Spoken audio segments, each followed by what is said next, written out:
말씀 보도록 하겠습니다. 말씀은 사도행전 2장 34절로 47절까지의 말씀, 신약성경 189쪽에 있습니다. 사도행전 2장 34절로 47절입니다. 다윗은 하늘에 올라가지 못하였으나 친히 말하여 이르되 주께서 내 주에게 말씀하시기를 내가 내 원수로 내 발등상이 되게 하기까지 너는 내 우편에 앉아있으라 하셨도다 하였으니 그런즉 이스라엘 온 집은 확실히 알지니 너희가 십자가에 못 박은 이 예수는 하나님이 주와 그리스도가 되게 하셨느니라 아니라. 그들이 이 말을 듣고 마음에 찔려 베드로와 다른 사도들에게 물어 이르되 형제들아 우리가 어찌할꼬 하거늘 베드로가 이르되 너희가 회개하여 각각 예수 그리스도의 이름으로 세례를 받고 죄사함을 받으라. 그리하면 성령의 선물을 받으리니 이 약속은 너희와 너희 자녀와 모든 먼 데 사람 곧 우리 주 하나님이 얼마든지 부르신 자들에게 하신 것이라고. 또 여러 말로 확증하여 권하여 이르되 너희가 이 패역한 세대에서 구원을 받으라 하니 그 말을 받은 사람은 세례를 받음에 이날의 신도수가 3,000이나 더하더라. 그들이 사도의 가르침을 받아 서로 교제하고 떡을 떼며 오로지 기도하기를 힘쓰니라. 사람마다 두려워하는데 사도로 말미암아 기사와 표적이 많이 나타나니 믿는 사람이 다 함께 있어 모든 물건을 서로 통용하고 또 재산과 소유를 팔아 각 사람의 필요를 따라 나눠주며 날마다 마음을 같이하여 성전에 모이기를 힘쓰고 집에서 떡을 떨며 기쁨과 순전한 마음으로 음식을 먹고 하나님을 찬미하여 또 온 백성에게 징송을 받으니 주께서 구원받는 사람을 날마다 더하게 하시느니라. 아멘. 할렐루야. 우리는 지난주 성령이 임함을 수치했다고 말하는 이들에게 베드로는 요엘 선지자의 예언과 그들이 경험한 예수 그리스도를 향한 다윗의 예언을 설교하므로 성령은 현상을 보는 것이 아니라 성령을 통해 구원받는 것이 성령의 본질임을 말씀드렸습니다. 또 베드로는 성령을 설명하려면 예수님과 하나님에 대한 이야기가 꼭 있어야 함을 보임으로써 우리를 향한 하나님의 사랑, 약속을 지키시는 하나님, 인간의 몸을 입고 이 땅에 오신 예수님께 소망을 두고 주 뜻대로 살아내야 할 것도 보여졌습니다. 그리고 이어지는 베드로의 설교, 오늘 이 본문의 말씀은 다윗의 시편을 언급하며 시작합니다. 그리고 베드로는 본격적인 내용에 들어가기 앞서 다윗에 대해 언급하기를 하늘로 올라가지 못한 자라고 표현하고 있습니다. 그리고 이는 다윗의 시편 110편 1절 말씀과 이를 인용한 오늘 본문인 35절에 등장하는 상황, 여기서 언급되는 주는 왕을 언급하는 다윗을 표현하는 것이 아니라 죽지 않으시고 승천하셔서 하나님 우편에 앉아 계실 예수님에 대한 언급이었다는 사실을 말하며 다음과 같이 35절에 이야기하기로 베드로는 예수님을 하나님의 아들, 상속자의 자리에 앉아 있었다는 점을 이야기하면서 하나님께서는 그의 아들 예수의 원수를 모두 굴복시키신다. 예수님 앞에서 그들이 반드시 고꾸라지게 만드신다고 말하고 있습니다. 정리하면 오늘 베드로는 모인 무리에게 너희 힘으로 십자가에 못 박인 예수는 하나님의 아들이시기 때문에 만물을 지으신 하나님께서 능히 큰 능력과 권세가 있으신 하나님께서 너희에게 반드시 예수를 죽인 책임을 묻겠다는 말씀이 오늘 본문인 것입니다. 그러자 이 말을 들은 이들은 베드로의 설교를 듣고 정말 예수님께서 하나님의 아들인 사건이 깨닫게 되었고 지난날 예수님을 향해 하나님의 아들임을 증명해보라고 예수님을 괴롭혔던 모습, 십자가에 예수를 박았던 죄, 예수님을 향한 자신의 잘못을 어떻게 해결해야 되는지 물었습니다. 베드로가 이르되 너희가 회개하여 각각 예수 그리스도의 이름으로 세례를 받고 죄사함을 받으라. 그러면 성령을 선물로, 어떤 사본에는 성령을 선물로 받으리니 라고 말하고 있으므로 베드로가 이들에게 너희가 지은 죄를 회개하려면, 너희가 지은 죄를 용서받으려면 회개하여 세례를 받고 죄사함을 받아 성령을 선물로 받으라고 이야기하는 것입니다. 그리고 이는 앞서 오실 예수님을 소개하는 세례요한의 말 속에 있는 마태복음 3장 11절 말씀과 매우 유사한 말씀입니다. 그리고 이들을 우리는 구원이라고 말한다고 40절에 베드로는 소개하고 있습니다. 그러므로 오늘 베드로의 설교를 듣고 내가 하나님을 죽였구나 라고 생각했던 이 사람들, 예수를 그리스도로 보지 못하고 십자가에 못 박는 죄를 지었던 이들이 하나님 앞에 다시 돌아옴으로써 그들이 성령을 욕했던 자들이었지만 회개하고 성령을 사모함으로 이전에 모였던 120명보다 25배 많은 3,000명의 신도가 구원을, 성령을 선물로 받게 되었습니다. 그렇다면 이들의 모습은 어떻게 변했을까요?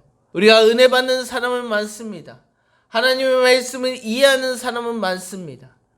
그러나 그 말씀 끝까지 지키며 살아가는 자들이 적지 않습니까? 하지만 이들은 다시 그리스도를 알지 못할 때의 모습으로 죄인의 삶으로 살아가는 것이 아니라 오직 성령의 충만함을 받아 누가 시키지 않아도 개인의 재산을 나누며 서로 교제하고 하나님을 찬양하며 성령에 사로잡혀 살아가는 이들의 모습을 볼 수 있었습니다. 그리고 이 말씀을 끝으로 지난주부터 살펴본 베드로의 성령에 관한 설교, 오순절 다락방에서 일어난 사건들을 하나하나 풀어가는 베드로의 설교가 마무리되었습니다. 저는 오늘 이 베드로가 구약의 말씀을 근거하여 성령의 오심과 예수님에 대해 설교하는 이 본문을 통해 오늘 이 본문이야말로 우리가 하나님의 아들 예수님 그분에 대한 이해가 단번에 되는 쉽게 되는 말씀이구나 라는 생각을 먼저 하게 되었습니다. 이 말이 무슨 말인가 하면 오늘 하나님께서는 예수님의 원수들을 향해 발등상이 되게 만드신다고 언급하고 계시기 때문입니다. 여러분, 이 발등상이란 무엇일까요? 발을 올려놓는 발판 아닙니까? 그리고 이 당시에 양말도 없었기 때문에 발은 무척이나 더럽고 잘 사는 집 왕족들의 집에 가면 발을 닦는 하인이 있을 정도로 발에 오물이 많이 묻었습니다. 그런데 하나님께서는 예수를 공격하는 자, 예수의 원수들을 다 이 더러운 발 아래에 발등상으로 만드시겠다고 표현하시는 것입니다.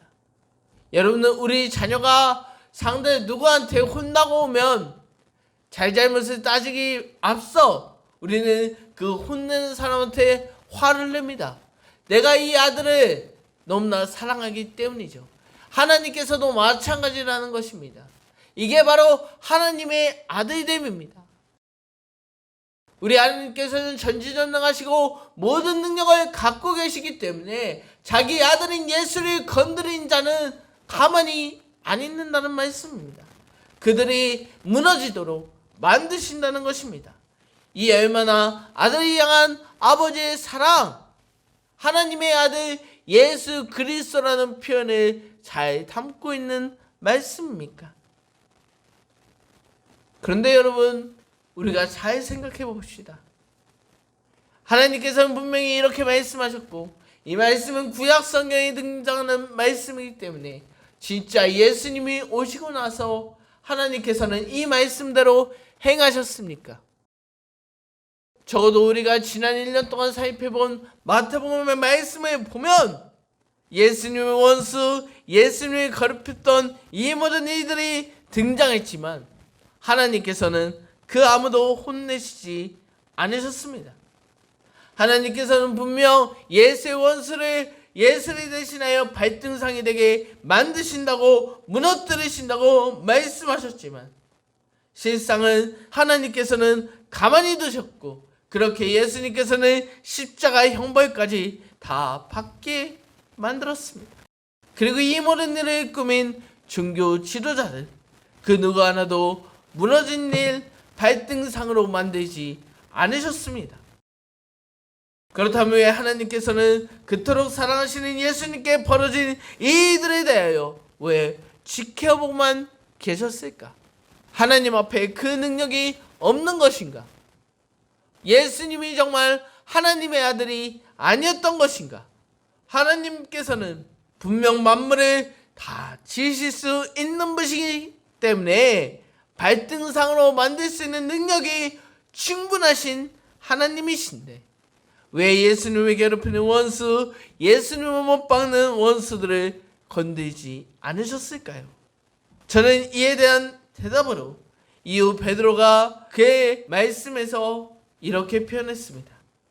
오직 주께서는 너희를 대하여 오래 참으사 아무도 외면하지 아니하고 다 회개하게 이르기를 원하시느니라 라는 말씀을 통해 답을 얻을 수 있었습니다. 즉 하나님께서는 자신의 아들인 예수님을 사랑하시는 만큼, 예수님을 아끼시는 만큼 너희 오늘 본문에 등장하는 예수님의 원수들까지도 사랑하시기 때문에 그들에게 자신들의 잘못을 깨닫고 주 품에 돌아올 수 있는 기회를 주시기 위하여 예수님에게 원수같이 행했으리라. 하나님께서는 아무도 발등상 아래 그들을 두지 않으신 것이라는 묵상을 하게 되었습니다. 그리고 하나님께서는 그렇게 많은 이들에게 기회를 주신 결과, 그 결과 같은 상황이 오늘 본문 37절에 일어나는 것 아니었을까?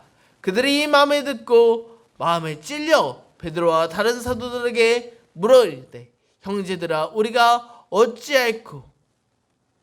예수님의 십자가에 못 박은 자, 예수님의 원수로 다윗의 말에 의하면 발등상이 되어야 할 이들이었습니다. 하지만 하나님께서는 그들에 대하여 오래 참사 그들이 회개하기 원하시고 예수 그리스도께서 성령을 선물로 주심으로 말미암아 성령이 충만한 베드로의 말씀을 듣고 이들은 그제서야 자신의 잘못을 깨닫고 예수님의 십자가에 못 박았던 자신들의 모습을 후회하며 더불어 앞으로 어떻게 하면 이 죄를 용서받을 수 있는지, 발등상이 되지 않는지 그 방법을 묻게 되는 것입니다. 돌아섰다는 것이죠. 그리고 이에 베드로가 대답하기로 먼저로 자기의 지은 죄를 온전히 회개하라고 이야기하고 있습니다. 그리고 예수 그리스도의 이름으로 세례를 받으라고 이야기하며 하나님께 지금껏 지은 죄를 온전히 용서받고 성령을 선물로 받으라고 소개하고 있습니다. 여러분, 그리고 이 모든 과정을 한 단어로 말한다면 이 말이 바로 구원인 것입니다. 이 모든 과정은 구원에 이르는 길이라는 것입니다. 이 과정 없이는 그 누구도 구원받을 수 없습니다.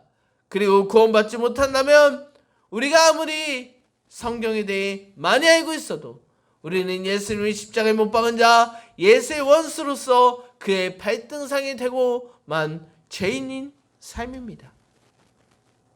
이 자리에 앉은 저와 여러분, 우리가 우리의 지은 죄를 온전히 회개하셨습니까? 예수 그리스도의 이름으로 세례를 받으셨습니까? 지금껏 우리가 지은 죄를 용서받으셨습니까? 성령이 여러분들 안에 있습니까? 교회를 한 번이라도 다녀보았다면 이 말은 너무나 늘상 듣는 말입니다. 그런데 우리는 세상을 살아가면서 하나님의 뜻을 거스르는 자가 되지 않습니까?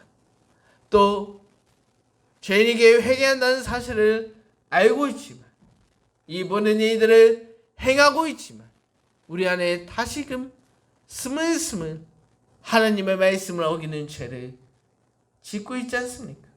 그렇다면 우리는 어떻게 해야 됩니까? 이 구원의 과정을 다시 밟아야 할까요? 그런데 어쩌죠? 세례는 대부분의 교회가 한 번만 주어지는데 어떻게 해야 합니까? 어떻게 해야 이 구원을 다시 누릴 수 있겠습니까?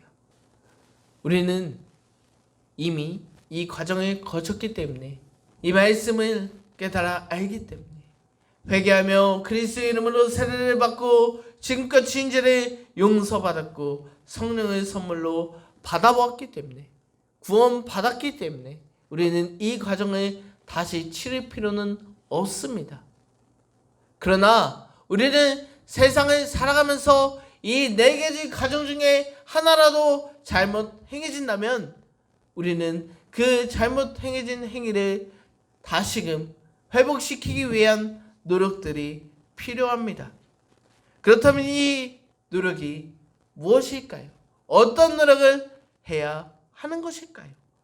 이는 오늘 베드로가 변화된 이들에게 설교를 하고 이 말씀을 듣고 변화된 이들의 삶을 보면 우리가 어떻게 해야 될지 답이 등장합니다. 이는 42절로 그들의 사도의 가르침을 받아 서로 교제하고 떡을 떼며 오로지 기도하기를 힘쓰니라. 그렇습니다. 우리가 가장 먼저 해야 할 것은 우리가 지은 죄 하나님의 뜻대로 살아가지 못함에 대한 회개도 중요하지만 그에 못지않게 사도의 가르침을 받는 것이 중요합니다. 하나님의 말씀을 세상을 살아갈 때 꼭 붙잡고 살아가는 것이 중요하다는 것입니다. 여러분, 죄라는 것은 무엇입니까? 도덕적인 죄도 있지만 오늘 우리가 말하는 죄는, 성경이 말하는 죄는 그 도덕적인 죄를 뛰어넘어 하나님의 뜻대로 살아내지 못한 것이 죄 아니겠습니까? 우리가 말씀을 가까이 하지 않으면 우리에게 원하시는 하나님의 뜻이 무엇인지, 하나님께서 우리에게 어떠한 삶을 살아가라고 말씀하시는지 그 기준점이 사라지지 않을까요? 그렇다면 그 삶은 아무리 눈물의 회개를 드린다 한들, 열심히 교회 나온다 한들 구원받은 자라 말할 수 없을 것입니다. 그 이후의 삶의 기준점을 하나님의 말씀에 두지 않고 살아간다면 우리는 절대 구원받은 자라 말할 수 없다는 것입니다. 그러므로 우리는 회개의 기도를 드리는 것도 중요하지만 나의 진죄를 깨닫고 회개를 드리는 만큼이나 중요한 것은 하나님의 말씀을 가까이 하는 것을 넘어 그 말씀의 삶을 살아내야 한다는 것입니다. 그러므로 이 자리에 함께한 저 여러분, 회개에 합당한 기도를 드리는 만큼 말씀에 살아내는 삶을 살아가는, 그래서 하나님 말씀의 기준 잡고 이 땅을 승리하는 삶, 하나님께서 함께 하신 삶을 살아가는 이 자리에 모인 저와 성도님들 되시길 주님의 이름으로 기도드립니다. 그리고 두 번째, 사도의 가르침, 말씀을 사모하는 것만이나 중요한 것은 서로 교제해야 한다는 것입니다. 하지만 이 교제라는 단어는 취미를 나누는 사모임과 같이 차를 마시고 놀러가는 친교 활동을 말하는 것이 아닙니다. 그렇다면 이 교제는 앞서 언급한 사항, 하나님의 말씀을 지키며 살아가는데 어려움을 함께 나누고 공감하고 이를 두고 함께 기도해 주는 것이 진정한 교제, 하나님께서 말씀하시는 교제라는 사실을 우리는 기억해야 합니다. 그리고 이 교제는, 그 교제의 가끔은 서로의 감시자가 되어 말씀에 합당하는 삶을 살아가고 있는가 서로 물으며 서로의 신앙을 점검하는 교제도 되어야 할 것입니다. 여러분, 그렇지 않습니까? 우리가 이 자리에 앉아있는 이유는 무엇입니까? 여러분, 세상에서 우리를 본다면 오합지졸이라는 단어가 맞지 않을까요? 우리의 직업도 다 다릅니다. 나이도 다릅니다. 공통 분모가 하나 없고 어찌 본다면 하나의 이유 말고는 우리는 만날 수도 없었을 것입니다. 근데 우리가 이 자리에 함께 모여있는 것은 무엇입니까?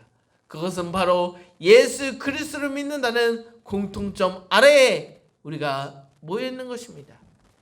그렇다면 우리의 교제가 무엇이 되어야 한다는 것입니까? 세상의 이야기를 한들 나이가 다르고 직장생활도 다르고 수준이 다른데 말이 통합니까? 자녀의 이야기를 한다고 한들 다 자녀의 나이가 다르고 없는 자녀도 있는데 그 말이 잘 통한답니까? 부동산 이야기를 하면 사는 동네가 다 다른데 사는 수준이 다 다른데 말이 하나 통합니까? 나이도 다르고 직업도 각기 다른 우리가 모인 이유는 딱 한 가지입니다. 우리가 예수 그리스도를 믿는 믿음 안에 있는 것입니다. 우리가 하나님의 말씀을 서로 묵상하며 서로 나누고 그 안에서 하나님의 그리스도의 마음을 깨닫고 그리스도를 발견하는 것, 그것이 진정한 교제 아니겠습니까?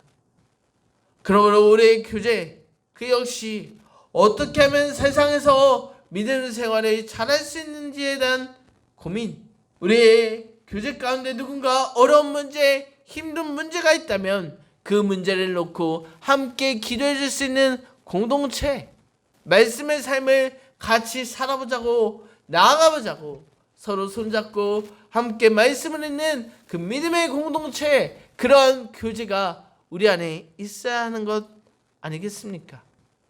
그리고 세 번째로 우리는 떡을 뗄 수 있어야 합니다. 떡을 뗀다는 것은 무엇일까요?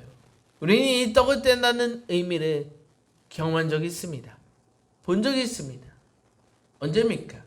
예수님께서 가르쳐준 성례 성만찬에서 보여주셨습니다. 그렇다면 우리도 이것이 내 살이니라며 살을 떼어줘야 합니까? 떡을 줘야 합니까? 이것이 정말 아니면 성만찬을 행하라는 말씀의 의미인 것입니까? 저는 오늘 본문을 읽으면서 이 말씀은 그런 의미가 있다라기보다 예수님께서 자기 몸, 자신의 모든 것을 우리에게 주셨던 것과 마찬가지로 믿는 자들, 함께 교제하는 이들과 그들의 관계를 나의 전부를 두어도 아깝지 않은 관계로 유지하라는 말씀이라는 것입니다. 이 교제의 관계가 내 모든 것을 주어도, 내 살을 주어도 아깝지 않을 만큼의 교제, 관계, 공동체가 되라는 말씀입니다. 여러분, 옆자리를 이렇게 싹 둘러보십시오. 어찌 누구한테 맡기면 내 전부를 줘도 안 아까울 것 같으십니까? 이 사람은 이게 아깝고, 이 사람한테 이거 주기엔 아깝고, 저 사람은 나보다 더 많은 것이 있을 것 같고, 참으로 어렵지 않습니까? 하지만 우리는 이 행동을, 이 어려운 행동을, 인간이라면 어찌 보면 할 수 없을 것 같은 이 행동을 어디선가 하고 있습니다. 그것이 어디서일까요? 바로 가족 공동체 안에서 우리는 이 행동들을 하고 있습니다. 그렇다면 우리의 교제가 떡을 나눠줄 수 있는 교제가 되어야 한다는 것은 내가 가진 것을 다 옆 사람에게 주어도 아깝지 않을 마음이 정말 내 마음에서 우러나오려면 우리의 교제가 하나님의 말씀을 듣는 공동체, 함께 말씀을 묵상하고 서로를 위하여 기도드리는 공동체 이상으로 가족과 같이 정말 우리 안에서 서로 사랑하고 서로를 위해주고 하나님께서 예수 그리스도를 아들 삼았기 때문에 아들에게 무슨 일이 생기면 달려가는 하나님 아버지처럼 발등상으로 만날 만큼 내가 분해, 내가 가만히 있지 않겠어라고 나서는 것처럼 우리들의 교제가 그래야 한다는 것입니다. 한 가족, 주 안에 우리 하나가 이런 의미일 것입니다. 우리 공동체가, 우리가 서로를 내 떡을 떼어줄 만큼 사랑하는가? 내 가족처럼 그들을 위하고 있는가? 그런 교제를 하고 있는가? 성령을 받은 사람이라면, 구원받은 사람이라면 이러한 모습들이 보여져야 한다는 것입니다. 마지막으로 우리는 우리의 죄를 용서받고 구원받는 자의 삶을 살아내려면 앞서 교제에서 살짝 언급한 사항처럼 우리는 오로지 기도에 힘쓰는 자들이 되어야 한다는 것입니다. 여러분, 기도합시다. 지난주부터 살펴본 베드로의 이 긴 설교가 나온 이유, 원인이 어디 있었습니까? 그것은 바로 오순절 성령 다락방에 모여 예수님의 선물 성령을 받기를 사모했다는 것 아닙니까? 기도하지 않았습니까? 그렇기 때문에 이 일이 일어난 것 아닙니까? 그러므로 우리 공동체는, 우리의 교제는 모여 다른 이야기를 하는 것이 아니라 서로를 위하여 또 자기 자신을 위하여 하나님의 뜻대로 살아가기 위하여, 하나님의 뜻을 알기 위하여 기도하는 자들이 되어야 한다는 것입니다. 여러분, 기도합시다. 하나님의 뜻을 묻는 기도를 합시다. 하나님, 내게 무엇을 원하십니까? 하나님, 나에게 이런 일을 왜 주셨습니까? 기도합시다. 그리고 이것은 나를 위한 기도만이 아니라 우리가 교제하면서 하나의 공동체 안에서 풀리지 않는 문제가 있는 자들을 찾아가 요새 무슨 힘든 일 없냐? 기도하자. 손잡고 기도드리는 것, 그것이 우리 안에 있어야 한다는 것입니다. 그러므로 오늘 이 자리에 모인 우리 모두는 회개에 합당한 열매인 구원을 받고 더욱 말씀을 사모하며 서로 교제하고 나눔으로써 서로를 위해 기도하는 공동체가 되어야 한다는 것입니다. 그리고 이 모든 일은 오늘도 우리에게 오고 계시는 예수님께서 그의 생으로, 그의 공생의 사역으로 우리에게 다 보여준 일이시며, 우리가 그를 따라 이를 끝까지 지키며 살아간다면 이 약속은 너희와 너희 자녀와 모든 먼 사람 곧 우리 주 하나님이 얼마든지 부르시는 자들에게 하신 것이라 하고 라고 이야기하고 있으므로, 우리가 얼마든지 언제가 되었든지 어떠한 상태이든지 주님의 이름을 부르고 구원받는 자의 삶, 예수님을 따르는 삶을 끝까지 지키며 살아간다면 하나님께서 우리에게 더 이상 죄를 묻지 않으시고, 우리의 세대가, 우리의 삶이 아무리 폐역하다 할지라도 그 세대 가운데서 우리는 구원받는 자의 삶, 기쁨으로 순전한 삶을 살아낼 수 있도록 주님께서 우리를 인도해 주신다는 말씀을, 약속을 기억하시는, 그렇기에 이 네 가지를 꼭 지키며 하루하루 살아갈 수 있는 저와 여러분들 되었으면 좋겠습니다. 또 우리가 이 모든 행실들을 똑바로 잘 행한다면 저와 여러분들의 모습을 보고 날마다 구원받는 자의 수가 더해진다는 사실을 기억하면서 먼저 믿는 자로서, 먼저 구원받는 자로서 세상의 올바른 본보기가 되는 저와 성도님들이 되었으면 좋겠습니다. 우리는 우리의 지은 죄를 정말 온전히 자백함으로써 저와 성도님들을 구원하러 오시는 예수님을 온전히 기다리며 그를 따름으로써 제사함마다 성령을 받는 우리 모두가 되었으면 좋겠습니다. 또한 예수님의 삶으로 보여주신 것 같이 하나님의 말씀을 가까이하며 그리스도 안에서 서로 교제하고 서로 섬기며 오로지 기도하기에 힘쓰므로 우리의 삶이 하나님께서 인도하시는 삶, 하나님께서 함께 하시는 삶, 하나님의 은혜가 경험되어지는 삶이 되시길 주님의 이름으로 간절히 기도드립니다. 이 시간 주신 말씀 기억하며 함께 찬양하고 기도하시겠습니다.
오늘 말씀을 붙잡고 주님의 이름을 부르짖으며 통성으로 기도하겠습니다. 주여!